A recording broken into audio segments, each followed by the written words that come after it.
Morning to all. ఈరోజు మనం చెప్పుకోబోయే టాపిక్ వచ్చేసి నోబెల్ అవార్డు పొందిన భారతీయులు. అయితే మనకి నోబెల్ అవార్డు అనేది 1901 లో ప్రారంభించడం జరిగింది. ప్రపంచంలోనే అత్యున్నత పురస్కారం నోబెల్ అవార్డు. అయితే ఈ నోబెల్ అవార్డు పొందిన భారతీయులు ఎంతమంది ఇప్పటి వరకు, అలాగే నోబెల్ అవార్డు ఎవరెవరు పొందారు మన భారతీయులు, వాళ్ళు ఏ సంవత్సరం పొందారు, ఏ రంగంలో పొందారు అలా మనం చూడాలండి. సో దాన్ని మనం మంచి ట్రిక్ తో చాలా ఈజీగా, కేవలం ఒక 10 నిమిషాలు మీరు వింటే మంచి ట్రిక్ చెప్తారండి. ఈ ట్రిక్ తో మీరు చాలా ఈజీగా లైఫ్ లాంగ్ గుర్తుండిపోతే పేర్లు, వాళ్ళు ఏ సంవత్సరం పొందారు, ఏ రంగంలో పొందారు. అయితే మనం క్లాస్ లోకి వెళ్లే ముందు నేను మీకు చెప్పాల్సిన విషయం ఏంటంటే, అంటే మీరు ఏమన్నా మా వీడియోస్ మీద మీకు ఏమైనా డౌట్స్ ఉన్నా, లేదా వేరే డౌట్స్ మీకు ఏమైనా ఉన్నా, లేదా మీకు మెటీరియల్స్ కావాల్సిన, లేదా మెటీరియల్స్ మీరు షేర్ చేసుకుందాం అనుకున్నా, దానికి అన్నింటికి అనుగుణంగా మనం ఒక వాట్సాప్ గ్రూప్ క్రియేట్ చేయడం జరిగిందండి. దాని యొక్క లింక్ ఈ కింద డిస్క్రిప్షన్ లో పెట్టడం జరిగింది. మీరు ఎవరైనా ఇంట్రెస్ట్ ఉన్న వాళ్ళు ఆ గ్రూప్ లో జాయిన్ అవ్వచ్చు. సో అది నెక్స్ట్. ఈ రోజు మన క్లాస్ వచ్చేసి నోబెల్ అవార్డు పొందిన భారతీయులు. ఇప్పటి వరకు నోబెల్ అవార్డు పొందిన భారతీయులు మొత్తం 8 మంది ఉన్నారండి. 8 మంది.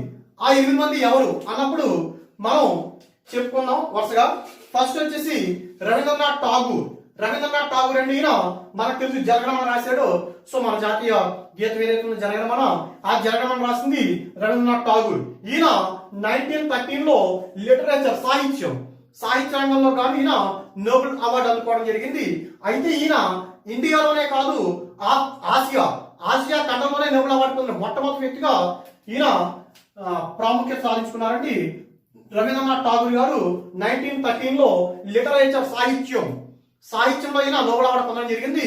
అయితే ఈయన భారతదేశంలో మొదటి వ్యక్తి కాదండి, ఆసియా ఖండంలోనే నోబెల్ అవార్డు పొందిన మొదటి వ్యక్తి రవీంద్రనాథ్ ఠాగూర్. అంటే 1901 లో ప్రారంభమైన నోబెల్ అవార్డు ఆసియా రంగానికి రావడానికి ఇంచుమించు 12 ఇయర్స్ పట్టింది. 1913 లో వచ్చింది. అంటే ముందు 12 ఇయర్స్ కూడా ఆసియా ఖండంలో ఎవరికి కూడా నోబెల్ అవార్డు రాలేదు. ఆ విధంగా నోబెల్ అవార్డు పొందిన మొట్టమొదటి ఆసియా వ్యక్తి లేదా మొట్టమొదటి భారతీయుడు రవీంద్రనాథ్ ఠాగూర్. ఎప్పుడు? 1913. ఏ రంగం? లిటరేచర్, సాహిత్య రంగానికి అవార్డు పొందడం జరిగింది. నెక్స్ట్ రెండవ వ్యక్తి సర్ సివి రామన్. అంటే మనందరికీ తెలుసు. ఈయన 1930. ఈయన 13 లో పొందాడు. ఈయన 13, 30 గుర్తుపెట్టుకోండి. 1330 13 Rabindranath Tagore, 30 CV Raman. So CV Raman వచ్చి మనకి ఫిజిక్స్. ఈయన రామన్ ఎఫెక్ట్ చెప్పడం జరిగింది, రామన్ ఎఫెక్ట్. దానికి గాను ఈయన ఫిజిక్స్ లో ఈ నోబెల్ అవార్డు పొందడం జరిగింది 1930 లో. ఫస్ట్ వచ్చింది Rabindranath Tagore 1913 literature. Second Nobel award India తరఫున సివి రామన్ 1930 ఫిజిక్స్. అంటే ఇంకా రామన్ కి ఈ అవార్డు రావడం జరిగింది, ఫిజిక్స్, భౌతిక శాస్త్రం. నెక్స్ట్ వచ్చేసి మూడవ వ్యక్తి హర్గోవింద్ కరుణ లేదా హర్గోవింద్ ఖురానా. సో ఈయనకి 1968 లో మెడిసిన్ మనకు తెలుసండి, వైద్య రంగంలో ఈయన కృత్రిమ జన్యువు, ఆర్టిఫిషియల్ జీన్ తయారీకి గాను ఈయనకి ఈ అవార్డు రావడం జరిగింది, Nobel award. Hargobind Khorana 1968 medicine, వైద్య రంగంలో వచ్చిందండి. ఈయన కృత్రిమ జన్యువు అంటే ఆర్టిఫిషియల్ జీన్ తయారీలో కృషి చేసినందుకు గాను ఈయనకి ఈ అవార్డు రావడం జరిగింది. నెక్స్ట్ వచ్చేసి నాలుగో వ్యక్తి మదర్ తెరీసా. 1979 లో వచ్చింది. పీస్ అంటే శాంతి. మనకు తెలుసండి, మదర్ తెరీసా యుగోస్లేవియాకి చెందిన ఆవిడైనా తర్వాత మన భారతదేశం రావడం, భారతదేశంలో ఆమె అనేక రకాలుగా మన భారతీయులకు సేవలు అందించడం, తద్వారా ఆమె భారతీయ సభ్యత్వం, పౌరసత్వం పొందడం, తద్వారా ఆమె కూడా మన భారతీయురాలిగా ఉంది. కాబట్టి ఆవిడకి 1979 లో ఈ అవార్డు రావడం జరిగింది శాంతి రంగంలో ఆమె చేసిన సేవలకు గాను. సో ఆ విధంగా ఈమె నోబెల్ అవార్డు పొందిన నాలుగో వ్యక్తి మన భారతదేశం తరఫున మదర్ తెరీసా 1979. ఈమెకి ఈ నెక్స్ట్ ఇయరే భారతరత్న వచ్చింది 1980 లో. సో మీకు ఆలోచన చెప్పాను, గుర్తుపెట్టుకోండి, పీస్. అలాగే నెక్స్ట్ మనకి భారతదేశం తరఫున నోబెల్ అవార్డు పొందిన ఐదో వ్యక్తి సుబ్రహ్మణ్యం చంద్రశేఖర్. ఈయనకి 1983 లో వచ్చింది ఫిజిక్స్, భౌతిక శాస్త్రం. ఈయన ఏదైతే స్పేస్ టెక్నాలజీ ఉందో అంటే మనకి ఖగోళ శాస్త్రం, ఈ ఖగోళ శాస్త్రం మీద అధ్యయనం చేసినందుకు గాను సుబ్రహ్మణ్యం చంద్రశేఖర్ గారికి 1983 లో ఫిజిక్స్ రంగంలో నోబెల్ అవార్డు పొందడం జరిగింది. ఆ విధంగా నోబెల్ అవార్డు పొందిన ఐదో భారతీయుడు లేదా భౌతిక శాస్త్రంలో అవార్డు పొందిన రెండవ భారతీయుడు. ఎందుకంటే భౌతిక శాస్త్రంలో అవార్డు పొందిన మొదటి భారతీయుడు సివి రామన్ అయితే భౌతిక శాస్త్రంలో రెండవ అవార్డు పొందిన వాడు సుబ్రహ్మణ్యం చంద్రశేఖర్. ఫిజిక్స్ అంటే 1983 లో మన భారతదేశం తరఫున ఐదో వ్యక్తి. నెక్స్ట్ అమర్త్య సేన్. అమర్త్య సేన్ వచ్చేసి మనకి 1998 లో ఎకనామిక్స్ అంటే మనకు తెలుసండి ఆర్థిక శాస్త్రం. ఆర్థిక శాస్త్రంలో భాగంగా ఆయన సంక్షేమ ఆర్థిక శాస్త్రం అని అంటే వెల్ఫేర్ ఎకనామిక్స్ అన్న దానికి గారు కృషి చేయడం ద్వారా ఈయన 1998 లో ఈ నోబెల్ అవార్డు పొందడం జరిగింది. ఈయనకి 1999 లోనే భారతరత్న అవార్డు రావడం కూడా జరిగింది. అలాగే మదర్ తెరీసాకి అయితే 1980 లో వచ్చిందండి భారతరత్న. ఈయనకి అమర్త్య సేన్ గారికి 1999 లో భారతరత్న అవార్డు, అంటే ఆ నెక్స్ట్ ఇయర్ నోబెల్ అవార్డు వచ్చి నెక్స్ట్ ఇయర్ భారతరత్న వచ్చింది. నోబెల్ వచ్చి నెక్స్ట్ ఇయర్ భారతరత్న వచ్చింది. నెక్స్ట్ భారతదేశం తరపున నోబెల్ అవార్డు పొందిన 7వ వ్యక్తి వెంకట్రామన్. ఈయనకి 2009 లో కెమిస్ట్రీ రంగంలో గాను ఈయనకి కెమిస్ట్రీలో చేసిన కృషికి గాను ఈ అవార్డు రావడం జరిగింది. వెంకట్రామన్ అండి 2009 కెమిస్ట్రీలో వచ్చింది. నెక్స్ట్ నోబెల్ అవార్డు పొందిన 8వ వ్యక్తి మన భారతదేశం తరపున కైలాస్ సత్యార్థి 2014 అండి పీస్ శాంతి రంగంలో ఈయనకి ఈ అవార్డు రావడం జరిగింది. అయితే కైలాస్ సత్యార్థి గారు ఈ అవార్డుని మలాలా యూసఫ్జాయ్ ఆ మహిళతో ఈయన పంచుకోవడం జరిగింది సంయుక్తంగా. అంటే ఇద్దరికి కూడా సంయుక్తంగా ఆ సంవత్సరం అవార్డు రావడం జరిగింది. అలాగే మీరు గుర్తుపెట్టుకోవాలి, ప్రపంచంలోనే నోబెల్ అవార్డు పొందిన అతి చిన్న వయస్కురాలు మలాలా యూసఫ్జాయ్. ఆ సంవత్సరమే ఆవిడతో పాటుగా కైలాస్ సత్యార్థి గారికి కూడా 2014లోనే శాంతి రంగంలో నోబెల్ అవార్డు రావడం జరిగింది. ఆ విధంగా 2014 నోబెల్ అవార్డు పొందిన వారు ఇద్దరు కైలాస్ సత్యార్థి, మలాలా యూసఫ్జాయ్. ఇక్కడ మలాలా యూసఫ్జాయ్ ఎందుకు చెప్పుకుంటున్నాం అంటే అత్యంత చిన్న వయసులో నోబెల్ అవార్డు పొందిన వ్యక్తి అంటారు మలాలా యూసఫ్జాయ్. అది కూడా మీరు గుర్తుపెట్టుకోవాలి. ఈ విధంగా వీళ్ళు 8 మంది కూడా భారతదేశం తరఫున నోబెల్ అవార్డు పొందిన భారతీయులు, అంటే నోబెల్ అవార్డు పొందిన భారతీయులు ఈ 8 మంది. వీళ్ళతో పాటుగా మనం అంటే వీళ్ళని ఎలా గుర్తుపెట్టుకోవాలి, వీళ్ళని ఎలా మనం గుర్తుపెట్టుకోవాలి వరుసగా అంటే చిన్న కోడ్ అంటే ఏమీ లేదు, మేము విరాట్ కోహ్లీ కలిసామండి. అంటే విరాట్ కోహ్లీ కలవడానికి వెళ్ళాం. ఎక్కడికి వెళ్ళాం? సౌత్ ఆఫ్రికా వెళ్ళారు. ఎవరిని? విరాట్ కోహ్లీ ఎవరైతే ఉన్నారో విరాట్ కోహ్లీని కలవడానికి సౌత్ ఆఫ్రికా వెళ్ళారండి. విరాట్ కోహ్లీని కలవడానికి సౌత్ ఆఫ్రికా వెళ్ళారు. ఎవరు వెళ్ళారు? హెచ్ఎం గారు వెళ్ళారు. హెచ్ఎం గారు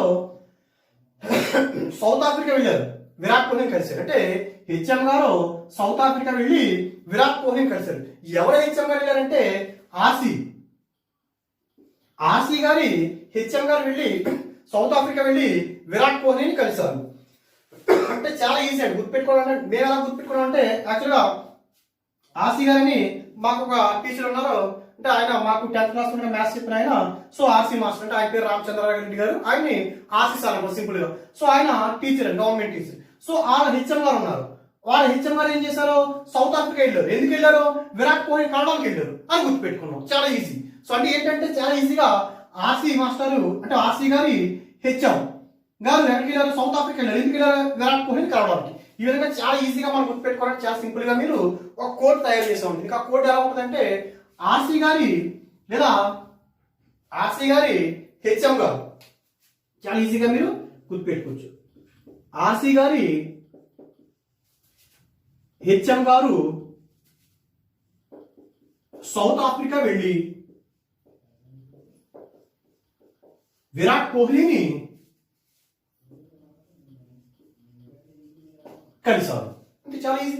అంటే ఆర్సీ గారి హెచ్ఎం గారు సౌత్ ఆఫ్రికా వెళ్ళి విరాట్ కోహ్లీని కలిశారు. చూడండి, ఆర్ అంటే రవీంద్రనాథ్ ఠాగూర్, సి అంటే సివి రామన్, హెచ్ అంటే హర్గోవింద్ ఖురానా, ఎం అంటే మదర్ తెరీసా, ఎస్ అంటే సుబ్రహ్మణ్యం చంద్రశేఖర్, ఏ అంటే అమర్త్య సేన్, వి అంటే వెంకట్రామన్, కే అంటే కైలాస్ సత్యార్థి. సో ఈ విధంగా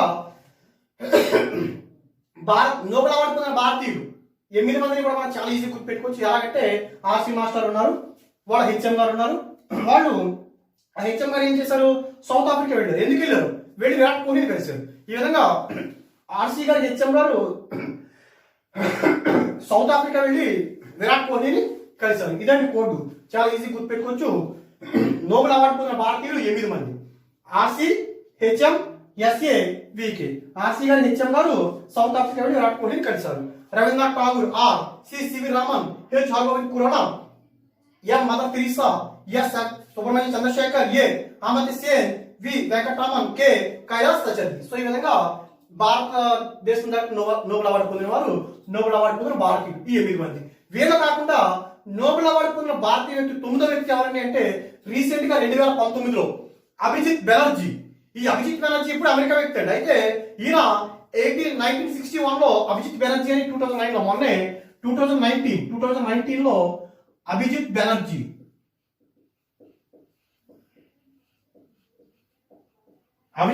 అని ఆయన ఎకనామిక్స్ ఆర్థిక శాస్త్రంలో నోబెల్ అవార్డు పొందడం జరిగింది. అభిజిత్ బెనర్జీ 2019లో ఎకనామిక్స్ లో నోబెల్ అవార్డు పొందడం జరిగింది. అయితే ఈయన ఇప్పుడు అమెరికా దేశస్తుడండి. కానీ ఈయన భారత సంతతి చెందిన వ్యక్తి. ఈయన 1961లో మన వెస్ట్ బెంగాల్లో జన్మించడం జరిగింది. అయినప్పటికీ ఈయన ఇప్పుడు అమెరికా దేశస్తుడు. అయితే ఈయన భారత సంతతి చెందిన వ్యక్తిని మాత్రం మనం గుర్తుపెట్టుకోవాలి. ఆ విధంగా నోబెల్ అవార్డు పొందిన భారతీయులు వీడు 8 మంది. అలాగే భారత సంతతి చెందిన వ్యక్తి రీసెంట్ 2019లో ఎకనామిక్స్ లో అవార్డు పొందిన వ్యక్తి అభిజిత్ బెనర్జీ గారు. ఆయన మన భారతదేశం సంబంధం ఉన్న వ్యక్తి. అది కూడా మీరు గుర్తుపెట్టుకోవాలి. సో ఇదండి భారతదేశం తరపు నోబెల్ అవార్డు పొందిన వారు. సో గుర్తుపెట్టుకోవడం కూడా చాలా ఈజీగా మనం కోడ్ కూడా చెప్పుకున్నాం. సో అలాగే మేము పెట్టిన గత వీడియోస్ కూడా మీరు చూడాలనుకుంటే చూడండి. అంటే TSR coaching institute YouTube channel మీరు ఆన్ చేస్తే మేము పెట్టిన గత వీడియోస్ కూడా మీకు ఉంటాయి. దాంట్లో కూడా నోబెల్ అవార్డు 2019లో ఎవరు పొందారు అన్ని కూడా వీడియోస్ చేయడం జరిగింది. ఆ వీడియోస్ కూడా మీరు చూడొచ్చు. సో ఆ వీడియోస్ యొక్క లింక్స్ కూడా నేను ఇక్కడ డిస్క్రిప్షన్ లో ఇస్తాము. మీరు ఎవరైనా చూడకపోతే 2019 నోబెల్ అవార్డ్స్ ఎవరు పొందారు అవి కూడా మీరు చూడొచ్చు. 2 పార్ట్లు కింద చేసామండి, పార్ట్ 1, పార్ట్ 2. ఆ 2 వీడియోస్ కూడా మీకు లింక్ షేర్ చేస్తాం. మీరు ఎవరైనా చూడకపోతే అవి కూడా మీరు చూడొచ్చు. సో ఇదండి ఈరోజు మన క్లాస్. సో మా క్లాస్ అంటే మా వీడియో మీకు నచ్చింది అనుకుంటున్నాను. నచ్చితే లైక్ చేయండి, షేర్ చేయండి. అలాగే మా ఛానల్ సబ్స్క్రైబ్ చేయడం మర్చిపోకండి. మేము పెట్టే వీడియో ఎప్పటికప్పుడు మీరు పొందాలనుకుంటే ఈ కింద ఉన్న బెల్ ఐకాన్ పై టచ్ చేయండి. Thank you.